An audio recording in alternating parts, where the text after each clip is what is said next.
ఎమ్మెల్యేల కొనుగోలు కేసులో బీజేపీ జాతీయ ప్రధాన కార్యదర్శి బిఎల్ సంతోష్ కు హైకోర్టులో ఊరట లభించింది.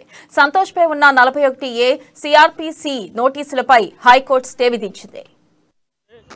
డెఫినేషన్ సంబంధించి రీజనబుల్ కంప్లైంట్ కానీ రీజనబుల్ అనుమానం కానీ సస్పిషన్ కానీ తర్వాత క్రెడిబుల్ ఇన్ఫర్మేషన్ కానీ ఈ వర్డ్స్ 41 సిఆర్పిసి నోటీసులో రిఫ్లెక్ట్ కావాలా. ఇవేమీ రిఫ్లెక్ట్ కాకుండా కేవలం మీ అగెనెస్ట్గా మెటీరియల్ ఉంది, మీరు రావాలి, అటెండ్ కావాలని చెప్పి నోటీసులు ఇష్యూ చేయడం జరిగింది. దీన్ని ఈరోజు ఛాలెంజ్ చేయడం జరిగింది. అయితే ప్రభుత్వం తరఫున వాళ్ళు గతంలో మేము ఫస్ట్ నోటీస్ ఇక ఈ నెల 26న లేదా 28న హాజరు కావాలంటూ బిఎల్ సంతోష్ కు సిట్ జారీ చేసిన నోటీసులపై బిఎల్ సంతోష్ హైకోర్టును ఆశ్రయించారు. సిట్ ఇచ్చిన 41A నోటీసులు రద్దు చేయాలని లంచ్ మోషన్ దాఖలు చేశారు.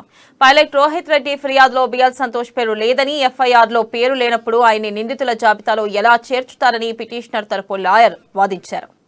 ఛాలెంజ్ చేస్తూ 41 నోటీసులో ఎక్కడ కూడా 41 సిఆర్పిసి బిఎల్ సంతోష్ పాత్రపై ఆధారాలు ఉన్నాయని, ఆయన విచారణకు వస్తే అన్ని విషయాలు బయటికి వస్తాయని ఏజీ వాదించారు.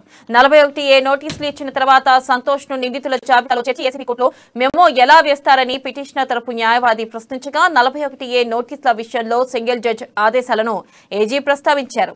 ఇరువైపుల వాదనలు విన్న హైకోర్టు సెట్ నోటీసులపై స్టే విధిస్తూ తదుపరి విచారణను డిసెంబర్ 5కు వాయిదా వేసింది. ఇవన్నీ మెన్షన్ చేశాము. అయితే ఈ క్రిమినల్ పిటిషన్లో ఏదైతే ఛాలెంజ్ చేస్తూ 41 నోటీసులో ఎక్కడ కూడా 41 సిఆర్పిసి ఇంగ్రీడియంట్స్ దానికి సంబంధించి ఏదైతే డెఫినేషన్ సంబంధించి అయితే రీజనబుల్ కంప్లైంట్ కానీ రీజనబుల్ అనుమానం కానీ సస్పిషన్ కానీ తర్వాత క్రెడిబుల్ ఇన్ఫర్మేషన్ కానీ ఈ వర్డ్స్ 41 సిఆర్పిసి నోటీసులో రిఫ్లెక్ట్ కావాలా. ఇవేమీ రిఫ్లెక్ట్ కాకుండా కేవలం మీ అగెనెస్ట్గా మెటీరియల్ ఉంది, మీరు రావాలి, అటెండ్ కావాలని చెప్పి నోటీసులు ఇష్యూ చేయడం జరిగింది. దీన్ని ఈరోజు ఛాలెంజ్ చేయడం జరిగింది. అయితే ప్రభుత్వం తరఫున వాళ్ళు గతంలో మేము ఫస్ట్ నోటీస్ ఇచ్చినప్పుడు ఇవన్నీ మెన్షన్ చేశాము. సెకండ్ నోటీస్ కోర్టు ఏదైతే కోర్టు ఇన్స్టెన్స్ మీద కోర్టు చెప్పిన మీద మేము ఇవ్వాల్సి వచ్చింది. 41 సిఆర్పిసి నోటీసులో ఇంగ్రీడియంట్స్ ఇంత కూలంకషంగా అవసరం లేదు, అక్యూజ్డ్కి ఇవ్వాల్సిన అవసరం లేదని కూడా చెప్పడం జరిగింది.